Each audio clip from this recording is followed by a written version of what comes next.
He never wanted to be anyone's hero. In fact, he spent most of his life trying to avoid being noticed at all. But in a place where silence is seen as weakness and difference is treated like a threat, one quiet young man would prove that brilliance doesn't need to shout. They thought he didn't belong, that he couldn't handle the pressure, the discipline, the weight of the uniform. But when a crisis emerged that no one else could solve, when every trained mind failed, and panic crept in, he didn't rise to the occasion. He'd been ready all along. From the time he was 10, Caleb Martin had only one dream: to wear the uniform of the United States Air Force. While other kids bragged about becoming astronauts or firefighters, Caleb read aerospace manuals like comic books and could recite aircraft models in his sleep. He didn't talk much, not because he didn't have anything to say, but because words had never come easy. Caleb was diagnosed with autism at age 7. His mother, a quiet woman herself, used to say, "Caleb feels the world louder than we do." And she was right. In school, he was often mistaken for odd, distant, even rude. Teachers praised his memory, but lamented his lack of group engagement. Kids mocked his monotone speech and blank stares. But through it all, Caleb focused on the one thing he could control: his goal. He studied harder than anyone, learned faster. When others partied, he solved flight trajectory equations. When they slept, he simulated aircraft failures in open-source programs. The day his acceptance letter arrived, his hands trembled. The Air Force had taken him in. Against every doubt, every dismissal, and every sideways look, he'd made it. His mother cried in the doorway, holding the envelope like it was gold. Caleb didn't smile. He never really smiled, but he said, "I'm ready now," and he meant it. Basic training wasn't easy. The noise, the unpredictability, the barrage of commands, it tested him in ways he hadn't anticipated. But Caleb adapted, not by becoming someone else, but by leaning on the routines he'd mastered his whole life. He memorized every protocol, rehearsed every drill 100 times, mapped every room in his head. Where others relied on instinct, Caleb operated with mechanical precision. At first, some of the instructors admired his discipline, but others didn't understand him. Chief among them was Master Sergeant Thomas Keene. Broad-shouldered, loud, always chewing gum like it was part of his uniform. Keene had been in the service for over 2 decades and wore his experience like armor. To him, discipline meant eye contact, snappy answers, and acting like a man. Caleb's silence, his downcast eyes, his hesitation before speaking, Keene took it as disrespect. "He a mute or just dumb?" Keene asked once, not quietly, as Caleb stood nearby. No one laughed, but no one said anything either. Caleb didn't flinch. He'd heard worse. Keene noticed, though, and from that day on, something shifted. Assignments meant to be shared were suddenly Caleb's alone. During physical drills, Keene pushed him twice as hard. In simulations, Caleb was always the one accidentally left out of the loop. It wasn't outright abuse, at least not in a way anyone could report. But it was there, constant, deliberate. Still, Caleb kept moving. Day after day, night after night, doing his tasks with quiet precision. His fellow recruits didn't quite know what to make of him. He wasn't friendly, but he wasn't cold. He didn't join conversations, but he helped others with navigation modules, corrected technical errors no one else saw, and once, during a simulated engine failure, prevented a full crash by catching a miscalculation in seconds. But Keene didn't care about that. "This ain't math camp," he snapped one day. "Out there, we need people who think fast and act faster, not kids who stare at walls doing equations." Still, Caleb never answered back. He didn't need to, because deep down, he believed something: excellence doesn't always make noise. And while Keene tried to bury him in silence, Caleb quietly started turning heads. One afternoon, after a long field exercise, one of the technical sergeants approached Caleb during cleanup. "You recalibrated the targeting model on your unit, didn't you?" he asked, wiping sweat from his brow. "Yes," Caleb replied, without looking up. "How'd you know it was off?" "I measured wind variance and elevation." The model didn't compensate. The sergeant stared at him for a second. No one else caught that. Not even command. Caleb simply nodded. He wasn't trying to impress anyone. He was just doing what made sense. But recognition, no matter how quiet, doesn't go unnoticed for long, especially by someone like Keen. That night, as the unit rested in the dorms, Keen walked past Caleb's bunk and paused. "You think you're special?" he asked, loud enough for others to hear. Caleb looked up, expression blank.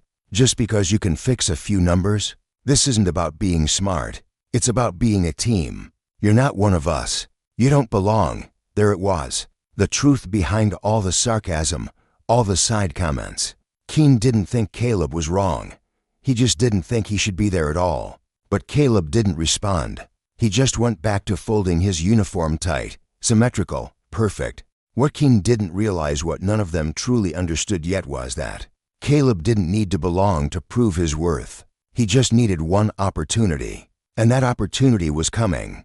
Before we continue, if you're finding this story compelling, make sure to like the video and subscribe to the channel for more powerful, true-to-life stories like this one. Your support helps us keep sharing voices that deserve to be heard. Caleb arrived at the airbase under a pale morning sky, the kind that stretches endlessly above the flat runways and concrete structures. The bus doors hissed open, and fresh recruits filed out with duffels over their shoulders, nerves in their throats. Caleb stepped down last, eyes scanning everything: layout, exits, blind spots, not out of fear, but habit. The base had a pulse of its own. You could feel it humming beneath the boots on pavement, hear it in the distant engines and barked orders. The structure, the repetition, the order, it was exactly the kind of environment Caleb thrived in. Predictable, organized, alive with systems to study. But people were another story. As the new recruits were split into squads and directed to barracks, Caleb was assigned to Echo Unit. The moment he entered the shared dorm, he could feel the weight of unfamiliar eyes. The glances weren't hostile, not yet, but they lingered. He wasn't smiling. He didn't offer a handshake. He kept to his bunk, unpacking his things with quiet efficiency. It wasn't long before the whispering started. Not cruel, not obvious, but present. The way people watch what they don't understand. Caleb didn't respond. He never did. Instead, he lined up his shoes beneath the bed perfectly parallel and began mentally rehearsing the base layout he'd memorized the night before. The first morning drill was brutal. Cold air burned in their lungs as they ran across the tarmac, followed by strength tests and formation reviews. Caleb moved like a machine, precise, tireless. But it wasn't speed that got him noticed. It was his stillness. While others twitched and fumbled through instructions, Caleb stood like a statue, absorbing everything. That's when Keen returned. Master Sergeant Keen had already seen Caleb during training, but now he was in charge of Echo Unit and the familiarity didn't soften him. "Great," Keen muttered under his breath when he saw Caleb among the new rivals. The robot's back, Keen addressed the squad with the same thunderous tone he used on parade grounds. He barked expectations, consequences, numbers. Caleb listened intently, not blinking once.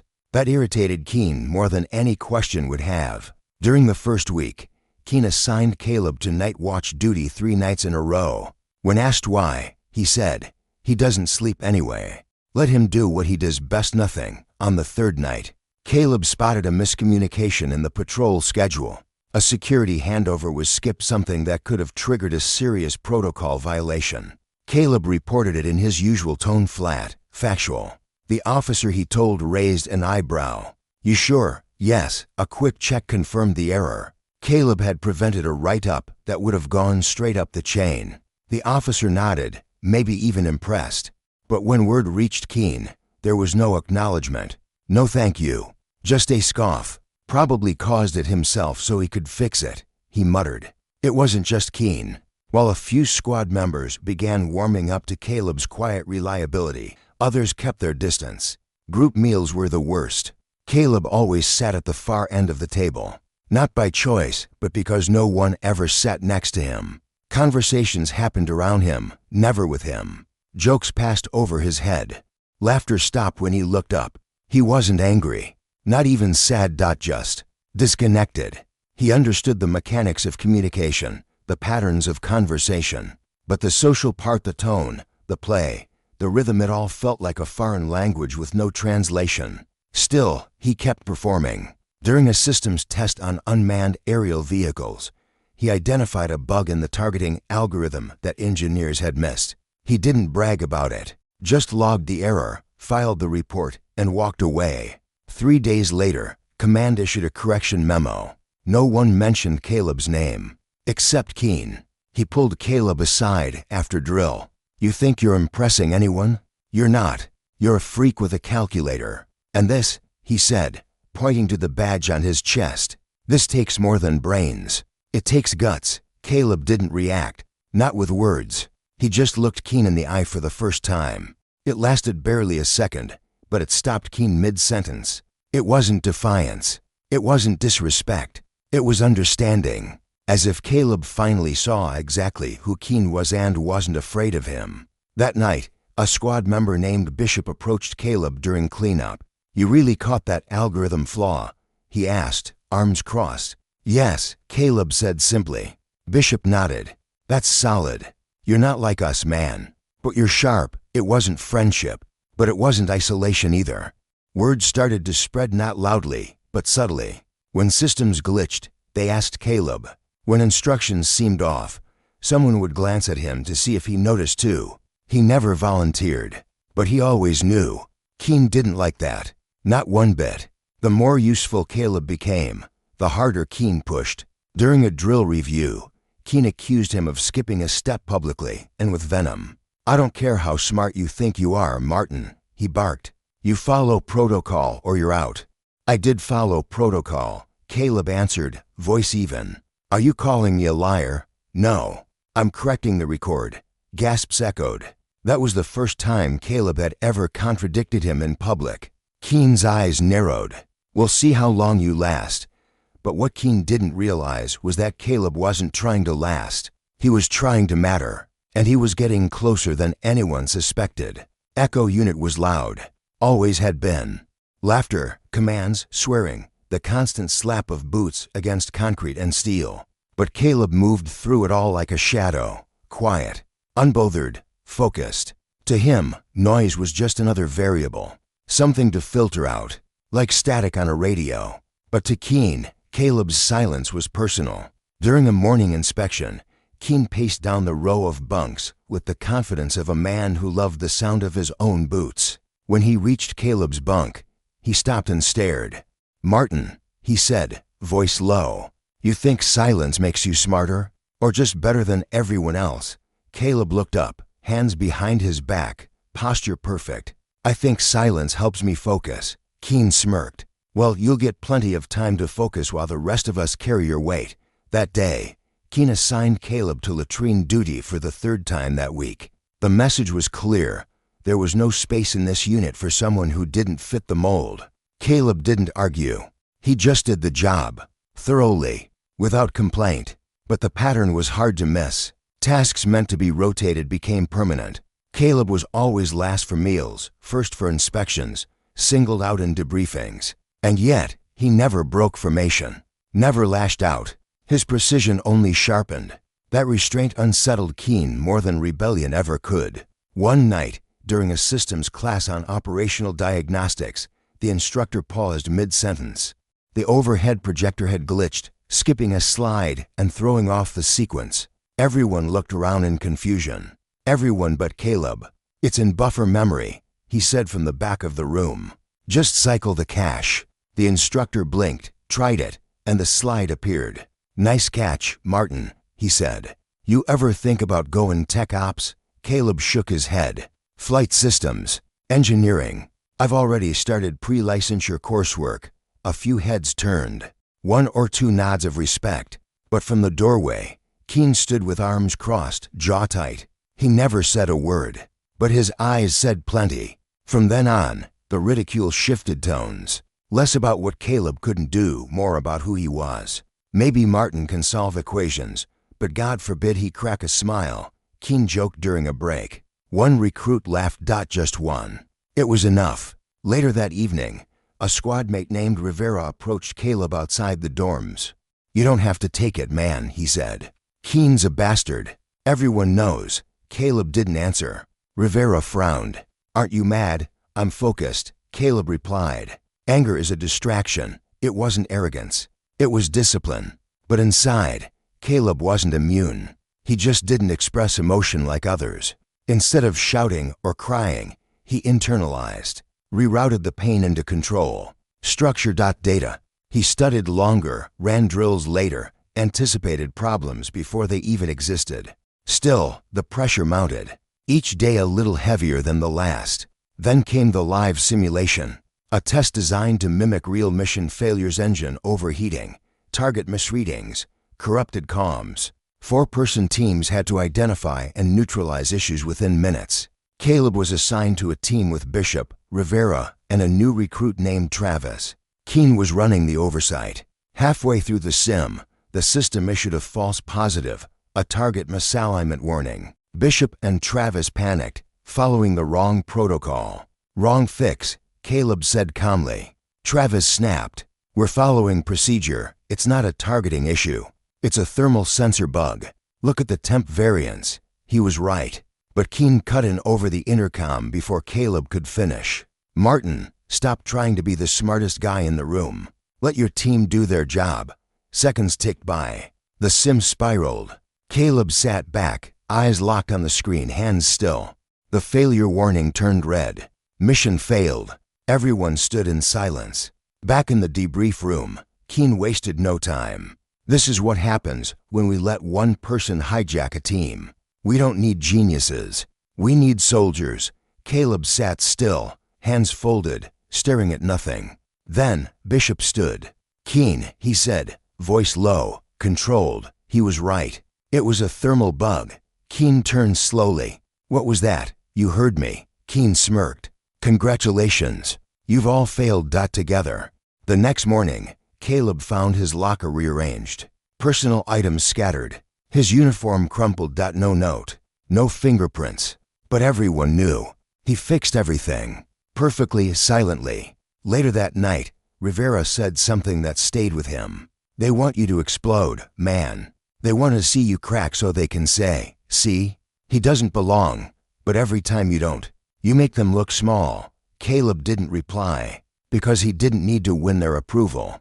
He needed to prove one thing to himself, that no matter how loud they shouted, he was still in control. There's a moment when criticism stops being about discipline and starts becoming obsession. For Keene, that moment had passed weeks ago. What remained now wasn't about shaping a soldier. It was about breaking one. Caleb could feel it. The way Keene lingered just a second too long during inspections. The way his voice sharpened when Caleb answered a question correctly. It wasn't just dislike. It was something more primal. The gaze of someone hunting, not leading. The others started noticing, too. Small looks exchanged in the mess hall. The way silence fell whenever Keene entered the room and Caleb was already there. No one said anything, not to Keene, not to each other, but the tension was thick enough to slow down conversations. During a routine maintenance exercise, Echo Unit was tasked with running diagnostics on a grounded aircraft. The squad split into teams to handle different systems. Caleb was assigned to avionics, a detail he excelled at. As he worked quietly beneath the panel, Keene approached from behind. Enjoying yourself, Martin? Caleb kept his eyes on the circuitry. Yes. Keene crouched beside him, voice low. You know what bothers me most about you? Caleb didn't respond. You think you're untouchable. Like if you just shut up and fix things, you'll be safe. Caleb finally turned, meeting Keene's eyes. I don't think that. Good. Because you're not. Keene stood and walked away. The threat wasn't veiled. It was direct, personal. But Caleb didn't report it. There were no witnesses. No physical proof. And besides, he wasn't afraid. Not in the way Keene wanted him to be. Later that week, Keene orchestrated a squad-wide disciplinary review. Everyone was ordered to write reports evaluating their teammates' strengths and weaknesses. A strange request, but no one questioned it. Caleb submitted his report. Concise, technical, honest. The next day, Keene read selected excerpts aloud in front of the entire unit. Let's see what Martin thinks of his teammates, he said, waving a paper. According to him, Bishop is efficient but impulsive. Rivera lacks confidence under pressure. Travis has inconsistent pattern recognition. Laughter bubbled up in the room, nervous, unsure. Caleb's chest tightened. He hadn't meant it cruelly. He had written what he observed. What was true. Keen wasn't done. But don't worry. Martin's not being mean. He's just being clinical. Isn't that right? Silence. The kind that suffocates. Say something, Martin. Caleb stood still. I gave accurate feedback. Yeah, Keen chuckled. I'm sure you did. After that, the squad pulled away again. Not out of hatred, out of confusion. Caleb wasn't cruel. He wasn't arrogant. But he didn't know how to soften truth. He didn't know how to play the game. And Keen used that. During the next week's field exercise, Keen assigned Caleb a map navigation roll-on terrain he hadn't been briefed on. The mission started with a deliberate disadvantage. When Caleb questioned the discrepancy, Keen cut him off. Figure it out. Thought that brain of yours was supposed to be useful. So he did. In real time, under pressure, while his teammates barked conflicting orders. And yet, by the end of the drill, Echo Unit made it to the rendezvous point faster than any other team. It should have been a victory. Instead, Keen called Caleb to the front of the group. Let's give a round of applause to our very own GPS, he said, clapping slowly. Now if only he could figure out how to act like a human being. Nobody laughed this time. Bishop stepped forward, fists clenched. Enough, Keen. Keen's head turned slowly. Something you want to say, soldier? Rivera stepped forward too. He just got us through a terrain no one knew. He didn't fail, you did. That night, the dorm was quiet, tense. No one spoke much. But for the first time, Caleb wasn't alone. They sat in silence, together. For Caleb, that was enough. He wasn't looking for revenge or praise. He was just trying to serve, to belong. But somewhere deep down, a thought began to take root. If someone like Keen could wear the uniform and still act with cruelty, then maybe justice wasn't automatic. Maybe it had to be earned. The air in the hangar was thick with heat and sweat. Echo Unit stood in a semicircle, gathered around the main console of a simulated flight deck. Today's exercise wasn't physical, it was mental. A live response simulation testing emergency protocols during a systems failure. It was the kind of test that made even experienced recruits nervous. Keen stood at the front, arms crossed, lips curled in that usual smirk. This one separates the pilots from the passengers, he said. Only one of you is sitting in the hot seat. Caleb knew before the name was even called. Martin. Let's see what that brain of yours can do under pressure. He walked up without a word and took the seat in front of the controls. The room felt smaller now. All eyes on him. The simulation began, and the console lit up with warning messages: loss of pressure, miscalibrated altitude, navigation faults. Designed to overwhelm. Caleb moved quickly, silently, filtering out the distractions, focusing on the systems that mattered. He didn't panic. His mind broke the problem down into steps. 10 seconds in, the oxygen regulator failed. 40 seconds in, the left thruster reading spiked. A full minute in, the artificial horizon vanished. Most recruits would have choked. Some had. But Caleb didn't. He reached behind the panel, accessed a backup diagnostic port, rerouted the sensor pathways, and executed a failover bypass, all while Keen loomed behind him, whispering just loud enough for the others to hear. You're shaking. Caleb's hands were steady. You're gonna mess it up. He didn't. 2 minutes, 41 seconds. The simulation resolved. Aircraft stabilized. All systems nominal. Silence. The room didn't know what to do.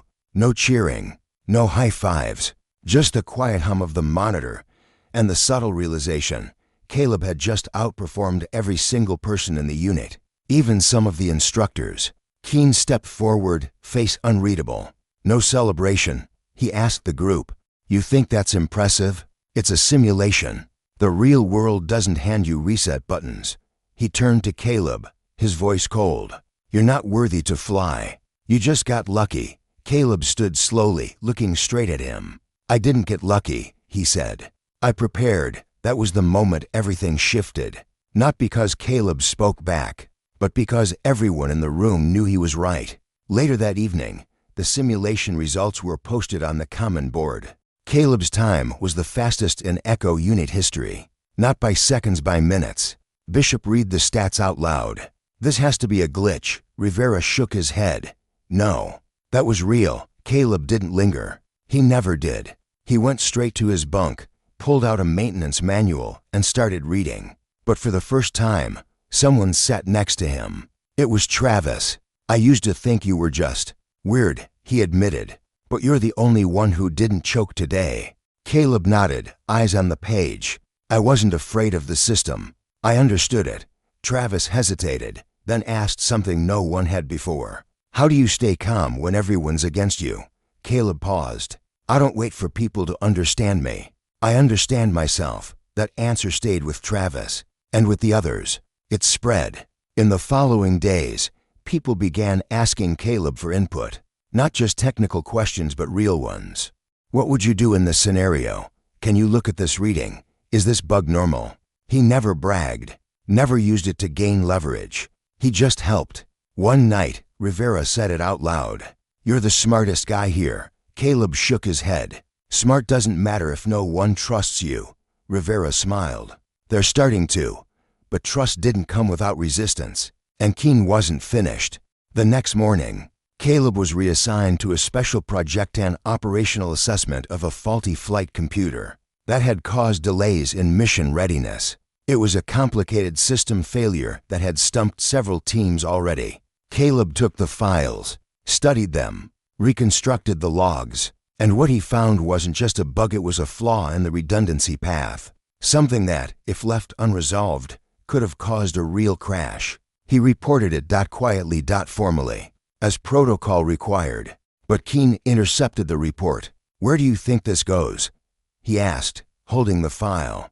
"To command," Caleb replied. "And who do you think gave you permission to escalate?" Caleb held his ground. "The protocol does." Keen stepped closer. "You don't make those decisions." "I do, but this time," Caleb didn't back down. "You said I wasn't worthy to fly, but I just stopped a real failure." Keen's jaw clenched. For a second, neither of them moved. And then, without saying a word, Keen walked away. The report disappeared. But Caleb knew the truth, and so did a few others. Sometimes silence doesn't mean weakness. Sometimes silence is resistance. And when it's backed by action, it becomes something even stronger: power. By the way, if you're finding this story moving or inspiring, consider subscribing to the channel and giving this video a like. We bring powerful, real-life stories like this one every week, and your support helps us keep telling them. Problems at the base were usually routine logistics, scheduling, minor system bugs. But every now and then, something would come through that rattled the higher-ups, something they couldn't ignore. This time, it came in the form of a system-wide diagnostic alert, a critical malfunction buried deep inside one of the aircraft's flight coordination modules. Not simulated, not theoretical, real and dangerous. The official memo was vague. Priority 1 assessment requested, operational disruption possible,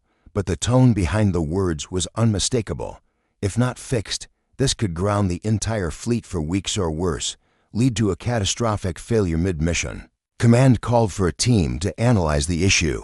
Senior techs, engineers, specialists from other units. Caleb wasn't on the list. Keen made sure of that. During morning roll call, the unit was buzzing. Rumors spread fast. Something big was wrong with the system, and nobody knew how to fix it. Rivera leaned toward Caleb. "You hear about the glitch?" "I read the bulletin," Caleb replied. "You understand it?" Caleb nodded slowly. "I think I do." That night, after lights out, Caleb didn't sleep. He sat under the dim bulb above his bunk with a spare notebook, recreating the system's architecture from memory, mapping failure pathways, rerunning sequence models in his head, chasing the fault down like a thread buried in static. What he found scared him. The error wasn't just a bug, it was a logic flaw buried in a core routing protocol. It wouldn't just disrupt communication. Under pressure, it could cause an aircraft to miscalculate altitude and orientation.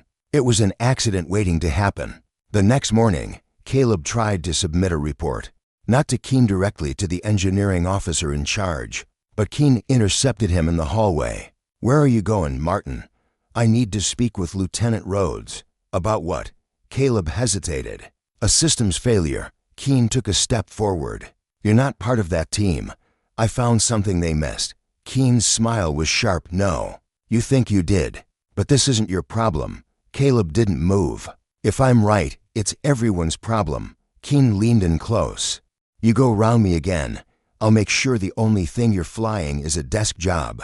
For the first time, Caleb felt something deeper than anger. Betrayal. He wasn't being dismissed because he was wrong, he was being silenced because he was right. That evening, Bishop found Caleb at the edge of the tarmac, staring at the horizon. You okay? He asked. No, Caleb said honestly. Bishop sat beside him, kicking at a rock. You found something, didn't you? Caleb nodded. Serious, yes. Then tell someone. I tried. Bishop's eyes narrowed. Keen, yes. Then you need to find someone who outranks Keen. Caleb looked down. It's against protocol. Yeah, Bishop said. But crashing a plane is worse. The next morning, Caleb waited, watched, memorized the routine of officers moving between buildings. When he saw Rhodes alone, near the hangar, he approached. Lieutenant, he said. Rhodes turned, eyebrows raised. Cadet Martin, I have information regarding the flight module malfunction. You're not on that team, I know. But I've analyzed the failure and located the source. Rhodes stared at him, unsure whether to dismiss or listen. Walk with me, he said finally. They moved briskly through the hallway, out of sight. Caleb explained everything, every step of the logic flaw, every potential failure point, every risk. Rhodes didn't say much, just listened, then took the notes, and walked away. Caleb stood alone, unsure whether he'd done the right thing. That afternoon, the engineering team called an emergency meeting. An updated bulletin was issued. The flaw had been confirmed.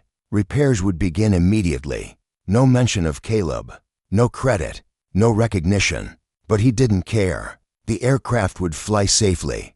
That was enough. Until Keen found him. His office door slammed shut behind him. You think you're clever. Caleb stood still. I think I did what was necessary.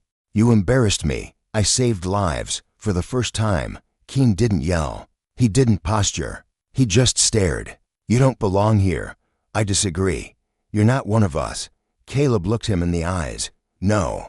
I'm better. Caleb expected consequences. Not from command, but from Keen. There was no official reprimand, no documented backlash. But retaliation didn't need a signature. It came in subtler forms. His schedule shifted, stripped of technical assignments, removed from drills involving advanced systems. His name vanished from rotation on upcoming simulation briefs, quietly, invisibly. He was being erased, and yet, Caleb didn't resist. He studied harder, observed more. His presence became ghost-like, but his mind never stopped moving. What others didn't realize was that Caleb thrived in the margins. One evening, while off-duty crews prepared for the next day's operations, Caleb walked past an empty conference room and noticed something unusual. A system log left open on a screen. A Live 1. He glanced at the timestamp. It wasn't routine. It was post-repair verification for the very system he'd flagged. He stepped inside, just to look. Within seconds, he saw it. The error hadn't been fully patched. A secondary pathway ignored in the original fix was still active. Under certain environmental conditions, it would override the update.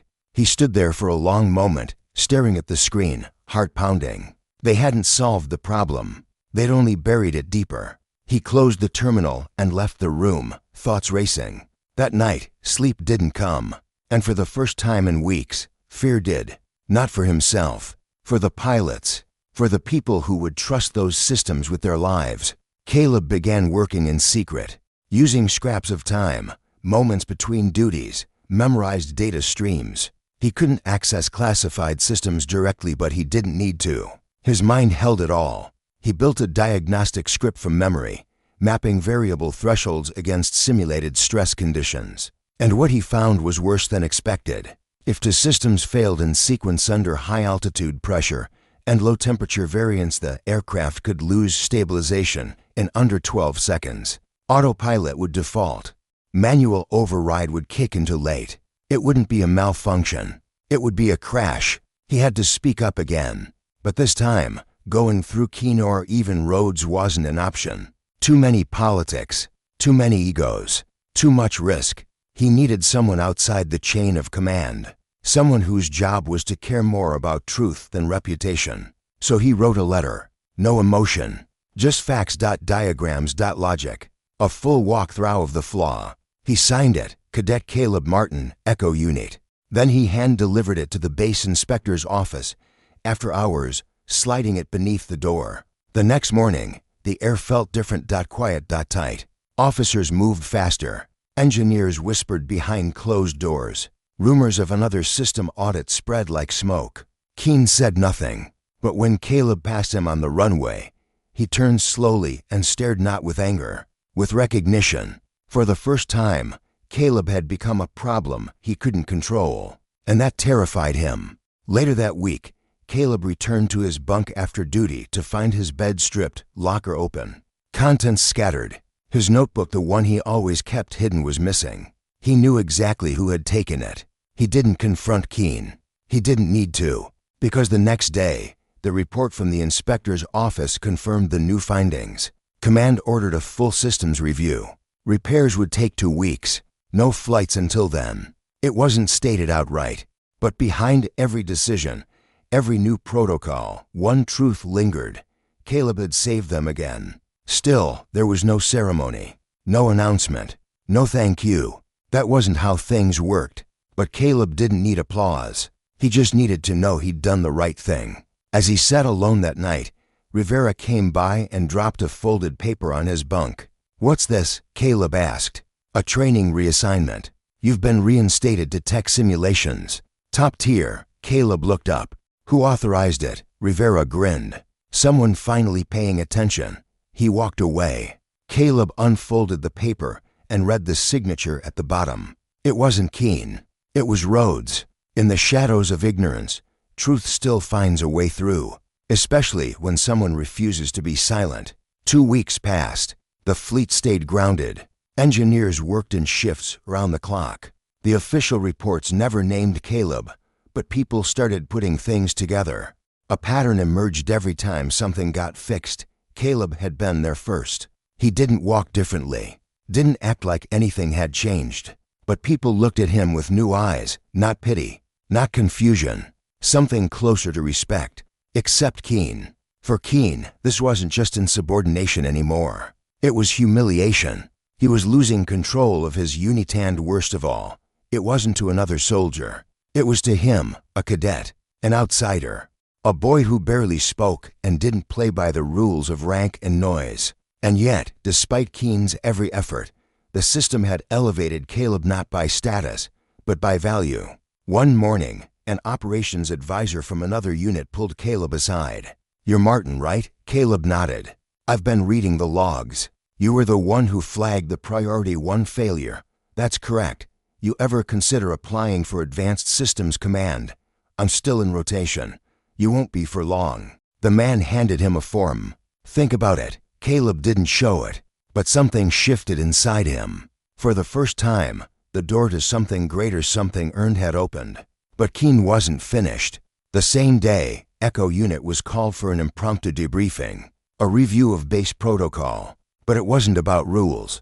It was a trap. Keene stood at the front of the room, holding Caleb's missing notebook. "This," he said, waving it like evidence, "contains classified system architecture, unapproved modifications, private logs, violations of direct chain of command protocols." Gasps echoed through the room. Caleb's jaw tightened. He'd broken rules, but only to prevent disaster. Still, the lines were real. Keene wasn't making it up. He was weaponizing it. "This," Keene continued, "is enough to trigger administrative review, possibly removal from program status." Then he turned to Caleb. "You think you're smarter than everyone. You think saving one system makes you untouchable. But this is the real world, Martin. Actions have consequences." The silence that followed was suffocating. No one moved. No one spoke. Caleb looked down, not in defeat, in calculation. Then he stepped forward. "I wrote everything in that notebook after hours, on my own time, using public logs and memorized protocols. Nothing classified was copied, nothing stolen." Keene opened the book. "You expect us to believe this was memory?" "Yes." "Convenient?" "No," Caleb said. "Precise." Keene stared at him. "You breached protocol. I followed the mission."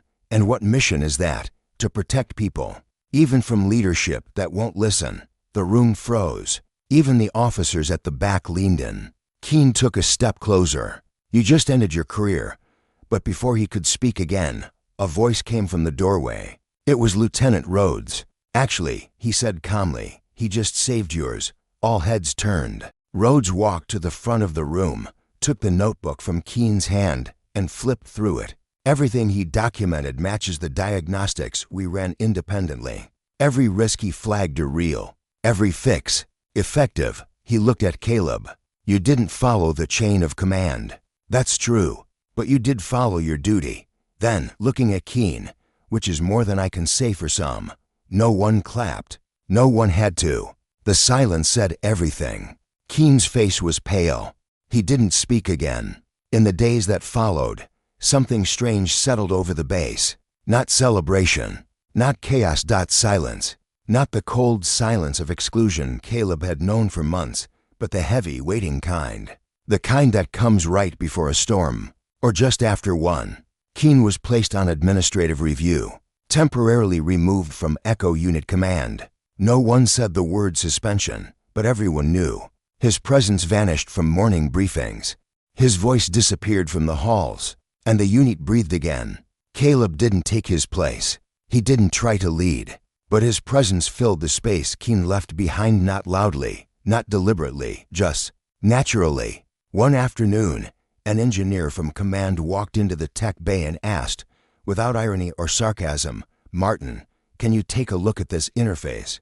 No one blinked. No one questioned it. He was part of the system now, not just a cadet, but a contributor.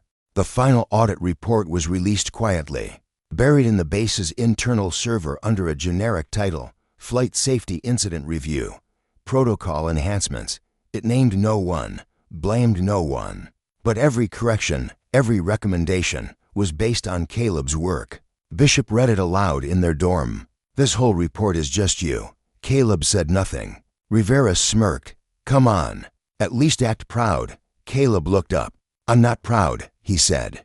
"I'm relieved." They nodded. Because they understood now he wasn't doing this for recognition. He was doing it because it had to be done. Weeks passed. The fleet resumed operations. Cadets began preparing for final evaluations. Caleb was promoted to lead systems analyst for Echo Unit's remaining field simulations, an honorary role, unofficial, but everyone treated it as real. On the morning of the last simulation, a strange tension returned, but not because of the test, because Keene was back, not in uniform, not barking orders, just present. Watching, standing near the edge of the runway like a ghost from another version of this story. Caleb noticed him. Everyone did, but no one said a word. The simulation began high pressure, multiple variables, stress stacked on stress. Caleb oversaw the team's coordination, managing input across 3 cadets. No micromanaging. No panic. Just calm, clear leadership. They finished the mission with 0 faults. As the team debriefed, Keene stepped forward. For a long second, no one breathed. Then he stopped in front of Caleb. He looked older somehow, smaller, like the weight of his own pride had finally landed. He opened his mouth, closed it, then tried again. "You did good work," he said quietly. Caleb stared at him, not with hate, with clarity. "Thank you," he replied. Keene looked away and walked off the runway without another word. That was the last time Caleb saw him. But something stayed behind. A kind of balance, a quiet justice, the kind that doesn't make headlines but changes everything. Because when the shouting stops and the sky goes quiet, the ones who kept listening, they're the ones who keep it flying. The final week at the base was unlike any before it. There was no ceremony, no dramatic send-off, just routine. The same drills, same rotations, same cold mornings. But something had changed, not in the schedule, but in the way people walked, in the way they looked at Caleb. He wasn't invisible anymore. And he wasn't a mystery. He was part of something, finally. During one of the last briefings, Lieutenant Rhodes made a rare move. He dismissed the standard agenda and spoke directly to the group. "Every unit faces challenges," he said. "Some external, some internal, and sometimes someone steps up when no one else will. No title, No authority, just integrity. He didn't say Caleb's name. He didn't have to. Afterward, as cadets filtered out, Rhodes pulled Caleb aside. "I recommended you for the Advanced Systems program," he said. "They're fast-tracking applicants with unique profiles." "I don't fit the profile," Caleb replied. Rhodes nodded. "Exactly why they need you." Caleb didn't smile, but something behind his eyes shifted. That night, he walked the perimeter one last time. Same route he'd taken during those long, isolating nights of early training. Only now, it wasn't a place of exile, it was his territory. He passed the hangar where he first fixed the thermal bug, the console room where he spotted the oversight in the logs, the dorm where he folded uniforms in silence while insults hovered just beyond reach. They weren't scars. They were proof. Proof that silence doesn't mean absence, that stillness doesn't mean weakness, and that control, when used for good, is a force greater than any rank. On the final day, just before departure, Bishop stopped him at the gate. "You'll be gone before most even notice," he said. Caleb shrugged. "That's kind of my thing." Rivera stepped up behind him. "You were the glue holding this unit together. Whether anyone saw it or not, I didn't want to hold it together," Caleb said. "I just didn't want it to fall apart." Travis joined them. "You ever think of becoming an officer?" Caleb tilted his head. "I think about staying useful." He boarded the shuttle without ceremony. No cheering crowd, no promotion speech, just purpose. As the vehicle pulled away from the base, he looked out across the runway, now quiet, clean, safe. He had never been loud, but his actions echoed louder than any voice ever could. And for the first time, maybe ever, he felt something unfamiliar. Pride. Not the kind others gave you, the kind you earned, quietly. One calculation, one decision, one moment at a time. Because sometimes, the people who fly highest are the ones no one saw coming. Thanks for staying with us through this powerful journey. If this story moved you, inspired you, or made you think differently about strength and silence, consider subscribing to the channel and liking the video. We bring stories like this to life every week. Real people, real emotion, real impact, and we'd love to have you with us for the next one.